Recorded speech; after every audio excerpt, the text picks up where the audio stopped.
전도서 말씀을 좀 강론하고 있는데 때를 따라 운행하시는 하나님, 그런 제목으로 오늘 말씀을 봅니다. 우리가 흔히 무슨 일을 하다가 무슨 일을 하든지 때가 있다고 얘기를 하지요. 근데 그 때를 아는 사람은 그렇게 많지가 않아요. 때와 기한을 아는 것이야말로 인생을 승리하는 지혜 중에 지혜일 것입니다. 솔로몬은 전도서 3장에서 인생의 때를 아는 지혜에 대해서 얘기합니다. 전도서 3장 11절은 이렇게 말합니다. 같이 읽어봅시다. 시작. 하나님이 모든 것을 지으시되 때를 따라 아름답게 하셨고 또 사람들에게 영원을 사모하는 마음을 주셨느니라. 그러나 하나님이 하시는 일의 시종을 사람으로 측량할 수 없게 하셨도다. 네, 때를 따라 아름답게 하시는 하나님. 오늘 이 3장 11절 말씀에 중요한 세 단어가 등장합니다. 첫 번째 단어는 지으시되라는, 하나님의 모든 것을 지으시되라는 단어입니다. 솔로몬은 하나님이 모든 것을 지었다라고 말합니다. 한글 성경만 보면은 하나님이 모든 것을 만드셨다라는 뜻으로 받아들이기 쉽습니다. 근데 원뜻의 개념은 그게 아니에요. 영어의 make가 아니에요. 여기서 이 뜻은 뭡니까? doing. 하나님이 모든 것을 행하셨다라는 의미입니다. 원뜻에 입각해서 다시 말하면 하나님이 모든 것을 섭리하시고 행하시고 통치하시되, 이런 뜻입니다. 지으시되는 make가 아니고 뭐라고? doing. 하나님이 통치하시고 섭리하시고 행하신다, 그런 뜻입니다. 두 번째 우리가 눈여겨봐야 될 단어는 때를 따라. 자, 1절에서 10절까지 말씀을 보면 때라는 단어가 반복해서 등장하네. 특히 2절에서 8절까지 인생의 때에 대해서 자세하게 이렇게 구분되어 있습니다. 자, 한번 2절부터 8절까지 읽어볼까요? 시작. 날 때가 있고 죽을 때가 있으며 심을 때가 있고 심은 것을 뽑을 때가 있으며 죽일 때가 있고 치료할 때가 있으며 헐 때가 있고 세울 때가 있으며 울 때가 있고 웃을 때가 있으며 슬퍼할 때가 있고 춤출 때가 있으며 돌을 던져버릴 때가 있고 돌을 거둘 때가 있으며 안을 때가 있고 않는 일을 멀리할 때가 있으며 찾을 때가 있고 잃을 때가 있으며 지킬 때가 있고 버릴 때가 있으며 찢을 때가 있고 꿰맬 때가 있으며 잠잠할 때가 있고 말할 때가 있으며 사랑할 때가 있고 미워할 때가 있으며 전쟁할 때가 있고 평화할 때가 있느니라. 다 인생에 때가 있다고 여기 구분되어 있습니다. 솔로몬은 왜 이런 말을 했을까요? 인생에는 다 때가 있다. 다 때가 있다. 슬퍼할 때가 있으면 웃을 때도 있고, 잃을 때가 있으면 얻을 때도 있고, 지킬 때가 있으면 버릴 때도 있고, 다 때가 있다. 영원하지 않는다. 왜 솔로몬은 이런 얘기를 했느냐? 3장 1절에 그 답이 담겨 있습니다. 3장 1절에 시작. 범사에 기한이 있고 천하만사가 다 때가 있나니. 뭐예요? 모든 일에는 기한이 있고 때가 있다는 거예요. 즉 하나님이 정하신 시간과 때가 있다는 거예요. 인간이 아무리 계산하고 머리를 굴려도 하나님이 정하신 때를 바꿀 수는 없어요. 내 생각에 지금 이게 이루어졌으면 좋을 것 같은 일도 하나님의 때가 아니면 이루어지지 않는 거예요. 이렇게 천하만사의 기한이 있고 때가 있다, 이렇게 말씀합니다. 세 번째는 우리가 눈여겨봐야 할 단어가 뭡니까? 아름답게 하셨고, 3장 11절에 하나님의 모든 것을 지으시되 때를 따라. 세 번째는 아름답게 하셨다. 아름답다라는 말의 원뜻은 영어로 뷰티풀이 아니에요. 여기서 아름답게의 정확한 의미는 적절하게 하셨다. 적절하게 하셨다. 이 적절하게 하셨다라는 이 말의 이 뜻의 원뜻을 어디에 보면 잘 알 수 있냐면 열왕기서에 보면은 솔로몬이 7년에 걸쳐서 성전을 건축을 했어요. 자신의 집을 짓는 데는 14년이 걸렸는데 성전을 건축하는 데는 7년밖에 안 걸렸어요. 더 놀라운 것은 성전 건축 기간 내내 성전 안에서 망치 소리, 정 소리, 돌 깨는 소리가 전혀 들리지 않았다는 거예요. 아니, 성전을 건축하는데 어떻게 연장 소리가 들리지 않을 수가 있어요? 그게 말이 됩니까? 여러분 그 웅장한 성전을 건축하는데 어떻게 망치 소리, 돌 소리, 정 소리가 하나도 나지 않을 수가 있어요? 근데 그 이유가 6장 7절 열왕기상 6장 7절에 이렇게 말을 하고 있습니다. 시작. 돌은 채석장에서 다듬어 준비했기 때문에 전을 지을 때는 망치나 정이나 그 어떤 연장을 다루는 소리도 성전에서 들리지 않았다. 예, 여기에 답이 있죠. 하나님은 솔로몬에게 성전 건축의 설계도를 주었어요. 근데 기초 작업은 어디서요? 외곽에서 이루어졌어요. 외곽에서 성전 설계도 따라서 정확하게 돌을 다 다듬고 빚어서 기초 작업을 잘했어요. 그런 다음에 건축 현장인 성전으로 가져와서 각 돌과 각 나무들을 정확한 위치에다 탁탁탁탁 끼워 맞추기만 했단 거예요. 이런 방식으로 성전을 지으니까 성전 안에 연장 소리가 전혀 들리지 않았던 것입니다. 전도서에서 하나님이 모든 일을 때를 따라 아름답게 하셨다. 이 아름답게 하셨다는 말이 바로 그런 의미예요.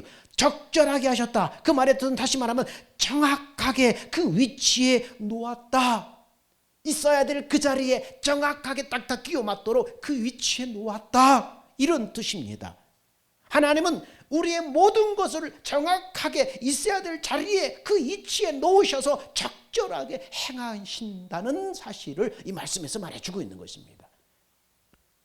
하나님이 지으시되 때를 따라 하나님이 섭리하고 행하시고 통치하시되 하나님의 때, 하나님의 때와 기간에 모든 것들을 다 적절하게 하셨다. 정확하게 있어야 될 자리에 다 적절하게 배치하셨다. 이렇게 말씀하고 있습니다. 여러분, 교회에 보면은 간혹 우리를 시험에 들게 하는 사람들이 가끔씩 있습니다. 아유, 저 인간은 도대체 교회 왜 나오지? 그런 생각까지 들게 하는 사람들이 가끔씩 교회에 있어요. 그 사람은 없으면 교회에 아무 문제가 발생하지 않을 것 같기도 해요. 근데 이건 잘못된 시각이에요. 하나님의 모든 것을 지으시되 때를 따라 아름답게 하셨다. 이것을 교회에다 적용하면은 아무리 내 눈에 거슬리고 그 사람이 부족해 보여도 주님이 피로 값주고 산 공동체 구성원이라면 그 사람이 하나님이 그 사람을 그 자리에 있어야 될 그 자리에 두신 거예요. 그 사람 그 위치가 있어야만 나의 위치가 명확해지는 거예요. 이게 적절하게 하셨다는 것입니다. 하나님이 그 사람을 가장 아름답게 적절한 위치에다가 두신 거예요. 그래야만 성전이 성전되도록 지어지기 때문이에요. 그러므로 여러분, 우리가 성전을 지을 때 각 돌의 위치에 맞게 놓으면은 거기에 연결된 모든 것들이 정확하게 맞아떨어져서 성전의 모양새가 딱 지어지는 것입니다. 그래서 에베소서 2장에서는 뭐라고 했어요? 교회 구성원들이 함께 유기적으로 연결해서 하나님의 성전으로 지어져 간다. 이렇게 말씀하고 있습니다. 자, 볼까요? 시작. 그 안에서 건물마다 서로 연결하여 주 안에서 성전이 되어 가고 너희도 성령 안에서 하나님이 구하실 처소가 되게 하여 그리스도 예수 안에서 함께 지어져 가느니라. 예, 다 필요해서 못한 사람은 못한 대로 또 우리 눈에 우리 시각에 우리 눈에 그렇지 그 사람은 그 사람 나름대로 용도가 있는 거예요. 그래서 함께 협력해서 있어야 될 자리에 탁탁탁 들어가야만 자기 자리에 지어져야만 성전이 지어지는 겁니다. 교회 구성을 향해서 그러므로 그런 불평을 하고 있다면 내가 하나님 앞에 엄청난 교만을 저지르는 거예요. 하나님 설계자에 있는 하나님이 그 사람을 성전을 건축하기 위해서 탁탁 배치하고 그런 사람 필요해서 그곳에 탁탁 배치했는데 아유, 저 사람은 좀 없었으면 좋겠다. 아유, 저 사람 좀 입 좀 다물었으면 좋겠다. 아니, 하나님이 그것을 설계하시고 배치하기 때문에 우리는 그렇게 생각하면 안 되는 거예요. 하나님의 뜻이 있어서 이 성전에 보냈겠지, 이 교회에 보냈겠지, 그렇게 우리는 받아들여야 됩니다. 하나님의 모든 것을 섭리하시되 이렇게 때를 따라 아름답게 적절하게 하신 것입니다. 여러분, 부부관계도 마찬가지예요. 아우, 내가 어쩌다 저런 사람을 만났나 후회할 때가 있습니까? 만나게 하신 분은 하나님이에요. 가장 하나님이 적절한 만남을 허락하신 거예요. 그 사람이 그런 위치에 있었기 때문에 내가 하나님의 성전으로 지어져 갈고 하나님의 구하실 처소로 지어져 갈 수 있는 거예요. 여러분, 자녀를 향해도 마찬가지예요. 아유, 내가 어쩌다 저런 애를 낳았나, 아유, 저런 속썩이는 자녀를 낳았나 한탄할 수가 있습니다. 그런데 하나님이 그 아이를 가장 적절한 가정에 보내신 거예요. 성전이 탁탁탁 자기 위치에 있어야 될 돌과 나무가 딱딱 있어서 조립이 되고 탁 세워지듯이 바로 우리 가족도 그런 거예요. 저 시기에 저런 자녀가 있어야 내가 만들어지고 네가 만들어지고 내가 고통하고 내가 하나님을 찾고 다 필요해서 하나님이 적절하게 배치하셨다는 것입니다. 그런 말이 있습니다. 하나님은 실력이 될 만한 부모에게 조금 강한 아이를 맡기고 실력이 좀 안 되는 부모에겐 좋은 자녀를 맡긴다는 말이 있어요. 그러니 애들이 말 잘 듣고 공부 잘한다고 자랑할 것도 없고 애들이 말 안 듣고 공부 좀 못한다고 여러분 한탄할 것도 없어요. 하나님이 모든 것을 지으시되 때를 따라 아름답게 하셨다. 때를 따라 적절하게 하셨다. 하나님이 하신 거예요. 이것이 우리 인생 전체를 내다보는 아주 중요한 관점입니다. 하나님이 때를 따라 적절하게 하셨다. 다 필요해서 그렇게 하셨다는 거예요. 있어야 될 자리에 그 시간에 그 있어야 될 자리에 그것이 필요했기 때문에 하나님이 배치하셨다는 것입니다. 여러분, 크리스찬이라면 야곱이라는 사람을 모를 리가 없을 거예요. 야곱은 태어날 때 형의 발꿈치를 붙잡고 태어났다고 해서 그의 별명이 뭡니까? 움켜쥐는 자, 속이는 자라는 별명을 얻게 됩니다. 그래서 야코프라는 말이 이런 뜻이에요. 그는 그 이름처럼 남을 속이고 뺏고 악착같이 인생을 산 사람이에요. 그러다가 결정적인 날을 맞이하는데 어느 날 집에서 붉은 팥죽을 쓰고 있는데 형 예서가 사냥 갔다 돌아와서 막 배가 고파서 그래서 허기진 형이 야야 나 좀 먹자. 보탠 동생이라면 형 배고프구나. 그래 나 또 쏘면 되니까 어서 먹어 했을 텐데 야곱은 그 순간 뭐예요? 거래를 생각해요. 거래를 생각하고 형 공짜가 어디 있어? 내가 죽 한 그릇 줄 테니까 장자권을 나한테 팔아. 여러분 예서는 굉장히 호탕한 남자다운 인물입니다. 털이 많고 활기차고 무예대 잘하고 사내 중에 사내입니다. 여러분 그래서 예서는 동생의 말을 대수롭지 않게 듣습니다. 엄마 치맛자리나 붙잡고 부엌을 맴돌던 녀석이라 야곱을 좀 조금 얕봤을 것입니다. 그래서 깊이 생각하지 않고 그래 너 가져. 그리고 장자권을 죽 한 그릇에 바꿔버렸습니다. 그러고 나서 동생이 뭐 그렇다고 뭐 동생이 형이 될 수 있겠어? 그러면서 그렇게 생각했을 거예요. 그런데 동생 야곱은 이 거래를 늘 염두에 두고 있다가 결국은 그것을 성취시키고 맙니다. 아버지가 임종이 가까워서 두 아들을 불러서 축복하고자 하는데 야곱이 털옷을 입고 그리고 들어가서 에서인 척합니다. 아버지 눈이 어둡고 기력이 약해서 못 알아봅니다. 아버지가 이삭을 보면서 음성은 야곱인데 이 몸은 이 에서구나 그러면서 속고 맙니다. 나중에 장자인 에서에게 줄 축복이 야곱에게 다 돌아가고 맙니다. 뒤늦게 에서가 돌아와서 아버지에게 축복해달라고 하는데 뭐라고 해요? 그때서야 야곱에게 속은 것을 깨닫습니다. 여러분 그때부터 집안 분위기가 살벌해집니다. 에서가 야곱에게 화가 나서 부들부들 떨면서 내가 아버지 장례식이나 너 초상 치르고 만다. 죽여버리겠다는 거예요. 그 소리를 듣고 엄마가 어떻습니까? 아이고 이러다 두 아들 다 잃게 생겼구나. 그래서 야곱에게 일단 형과 아버지 눈을 피해서 삼촌 집에 가 있어라. 멀리 삼촌 집에 보냅니다. 야곱이 보따리 하나만 싸들고 먼 길을 떠납니다. 처음으로 엄마 품을 떠나서 끝도 없는 길을 가다가 누스라는 곳에서 밤을 맞습니다. 나중에는 이곳이 베델이라는 명칭으로 바뀌는데 야곱이 누스에서 돌을 베개 삼아서 노숙을 합니다. 야곱이 여기서 노숙을 했다는 것은 그가 얼마나 지금 외롭고 고독함에 휩싸여 있는가를 지금 성경이 보여주는 거예요. 왜냐? 이스라엘 율법에는 당시에 나그네 환대법이라는 것이 있어요. 나그네가 마을 근처를 지나다가 나그네를 만나면 누구든지 그를 맞아 주어서 노숙을 면하게 해줘야 된다. 그런 법이 있습니다. 만일 누군가가 노숙을 하게 된다면 그것은 마을 전체의 수치이고 부끄러움이라고 생각했습니다. 이런 율법이 있었어요. 근데 지금 야곱이 어떻게 노숙을 하고 있어요. 노숙을 하고 있다는 거예요. 얼마나 외롭고 얼마나 고독했는가를 지금 말해주는 거예요. 여러분 팔레스타인의 밤은 더욱이 밤이 되면 너무 추워요. 얼어 죽을 정도로 추워요. 밤과 낮의 온도 차이가 너무나 급격하게 해서 밤에는 너무나 추워요.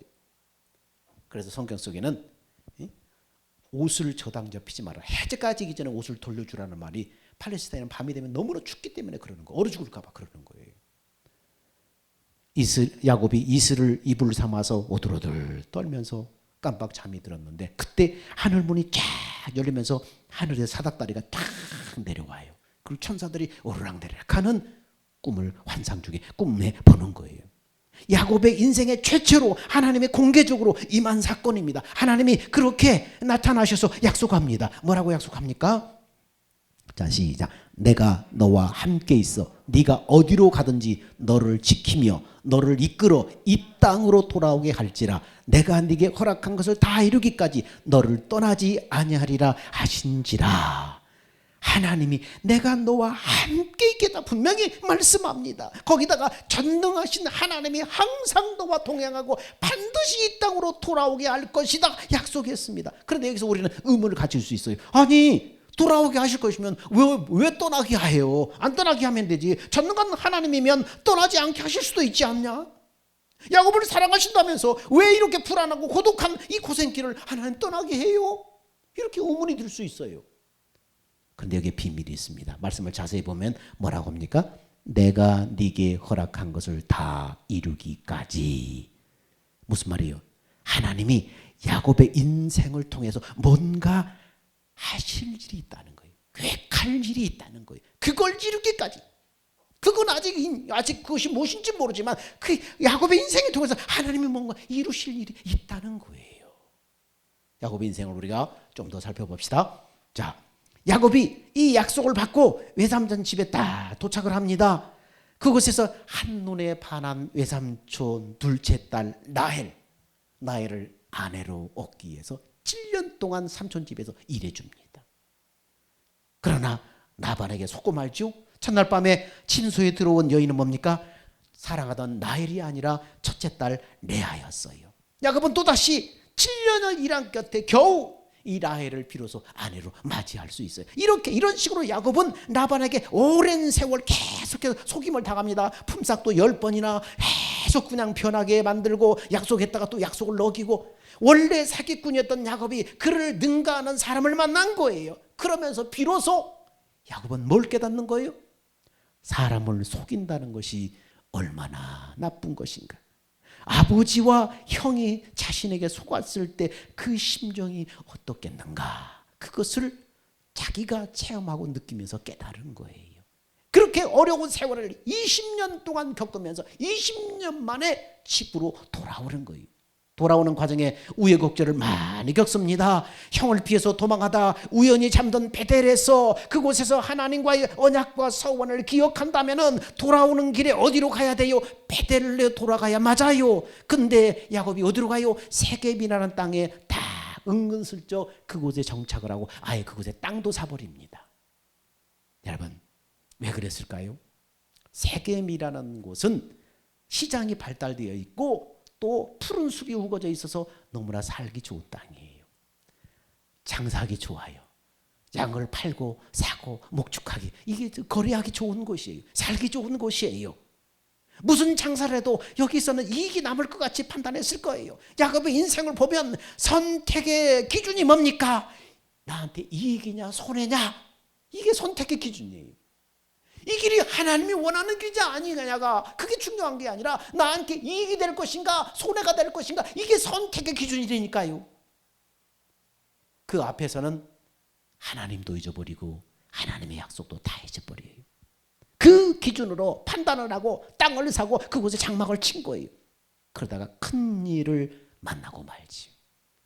외동딸 디나가 가나안 여자들의 타락한 문화에 호기심을 느끼고 구경 나갔다가 그곳에 추장아들에게 강간을 당합니다. 이 소식을 듣고 디나의 오빠들이 세겜 사람들을 거짓말로 속여서 다 살인과 약탈로 그 난장판을 그 세겜성을 난장판을 만들어버립니다. 아버지 야곱이 자식들의 이 소식을 듣고 어땠을까요? 통곡과 절규를 합니다. 그리고 그 입에서 나오는 그 절규가 뭐냐면 창세기 34장 30절입니다. 자, 시작.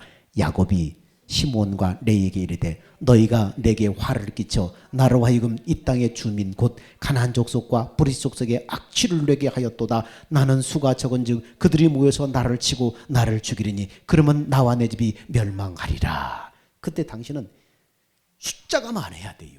그게 힘이에요. 근데 이 야곱 일가족이 얼마나 하겠어요. 그 주변 족속들이 연합해서 쳐들어오면은 그 이방 땅에서 게임도 안 되는 거예요. 몰살을 당해버릴 수 있는 거예요. 그래서 이 고백을 하고 있는 거예요.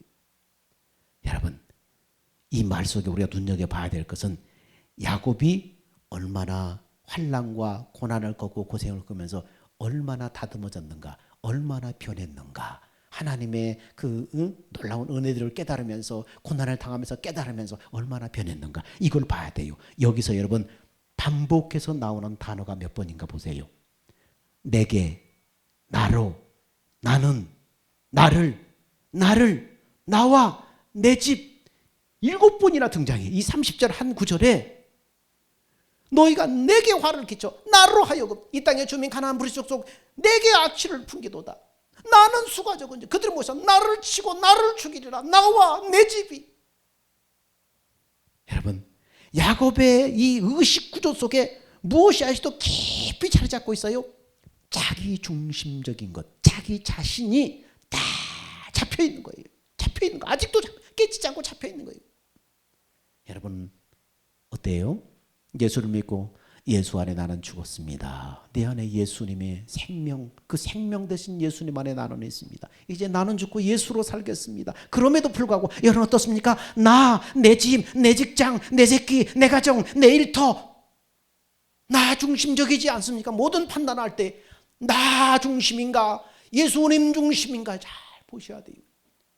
우리 예수님, 내 생명 되신 예수님의 마음으로 바라볼 때 이건 어떤가? 아니라 내 가정, 내 직장, 내 새끼, 내 일터, 내 집, 나 중심인가 예수님 중심인가를 잘 봐야 돼요. 아직도 나 중심이면 아직도 편하지 않은 거예요. 그러나 예수님 중심이면은 내가 많이 예수 형상을 닮아가고 있는 거예요. 성전으로 지어져 가고 있는 거예요. 여러분, 이런 야곱에게 보다 못한 하나님이 정신을 차리지 못하고 철교한 야곱의 등짝을 내리치면서 말씀합니다. 35장 11절에 어떻게 하나님 말씀합니까?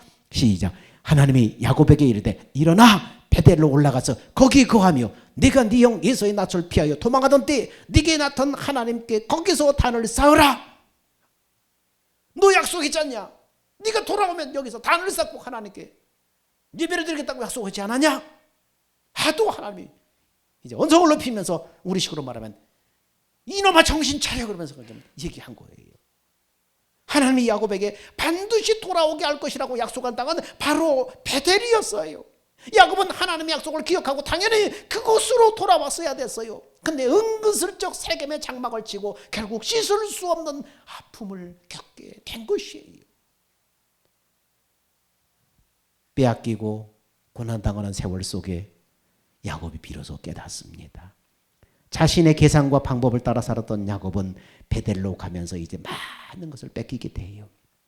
자신의 계산, 자신의 방법, 어떻게 손해인가, 이익인가 이것만 따졌던 야곱. 자기보다 더한 사기꾼 나발에게 계속해서 20년 동안 속임을 당하고 그리고 이방 민족의 외동딸이 강간당하고 그렇게 아끼고 살아가던 아들 요셉도 잃어버리고 또 기근이 들어서 악재까지 모았던 재산이 다 날아가 버리고 손에 쥐고 있는 것은 모두 빼앗기는 세월 속에 야곱은 뭘 깨달았을까요?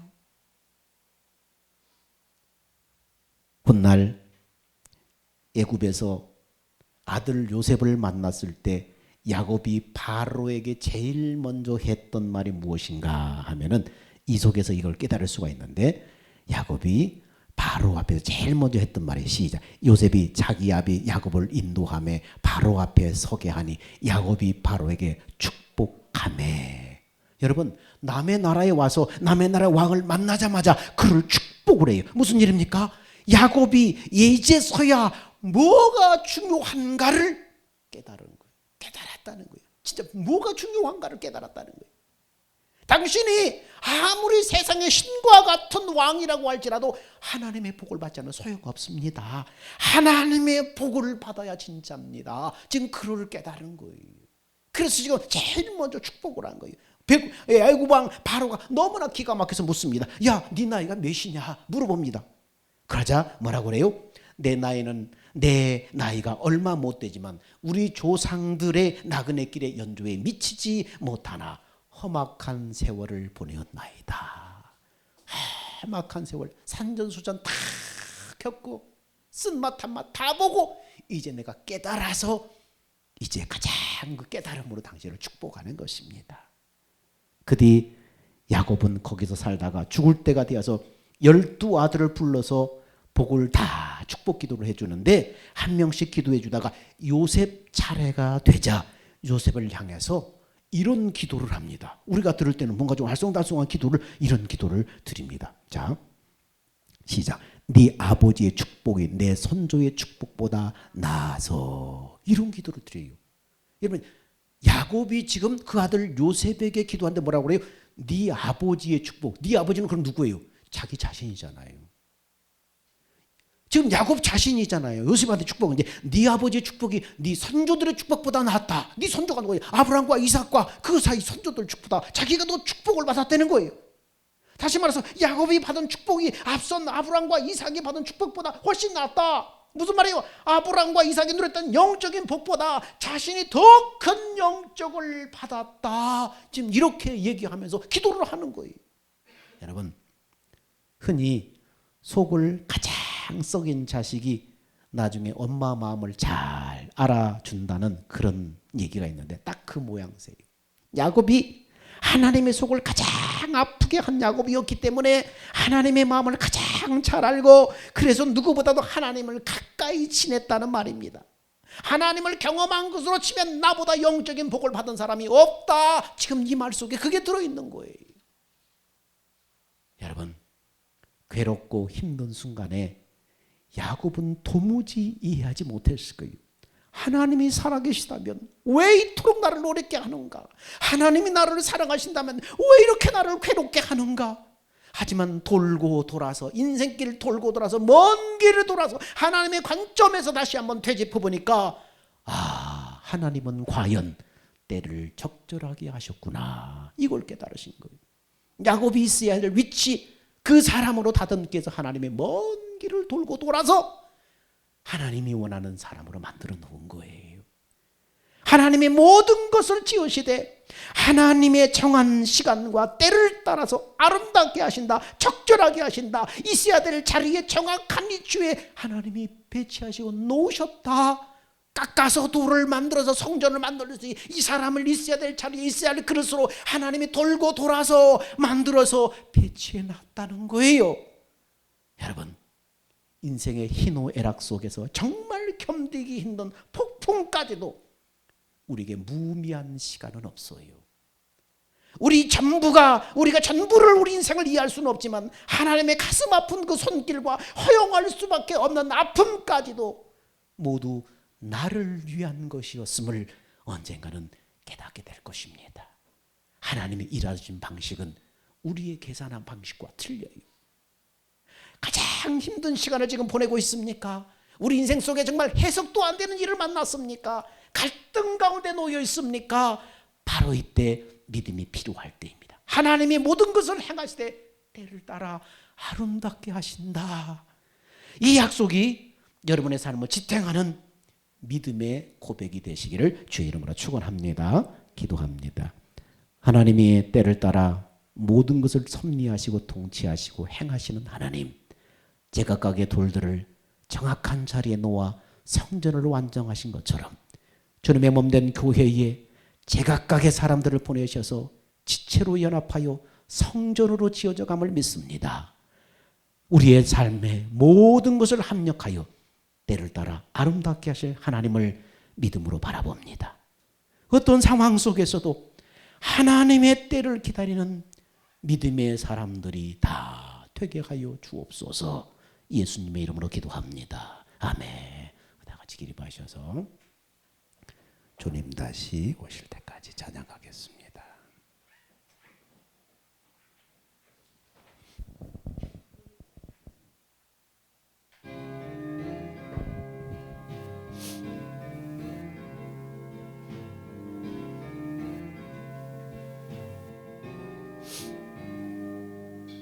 주님 다시 오실 때까지 나는 이 길을 가리라.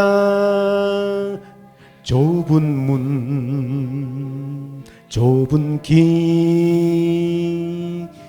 나의 십자가 지고 나의 가는 이 길 끝에서 나는 주님을 보리라.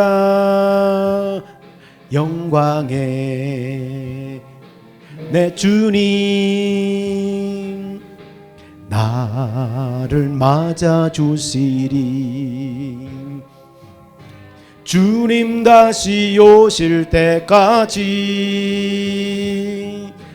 나는 일어나 달려가리라. 주의 영광 온 땅 덮을 때 나는 일어나 노래하래. 내 사모하는 주님 온 세상 구주시라. 내 사모하는 주님 영광의 왕이시라.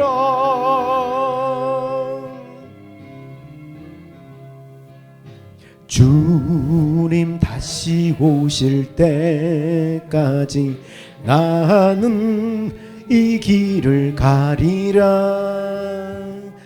좁은 문 좁은 길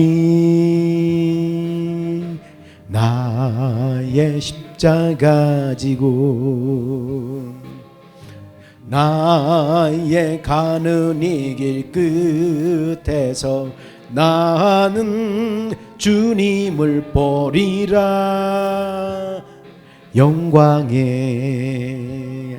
내 주님 나를 맞아 주시리. 주님 다시 오실 때까지 나는 일어나 달려가리라. 주의 영광 온 땅 덮을 때 나는 일어나 노래하래. 내 사모하는 주님 온 세상 구주시라. 내 사모하는 주님 영광의 왕이시라. 내 사모하는 주님 온 세상 구주시라. 내 사모하는 주님 영광의 왕이시라.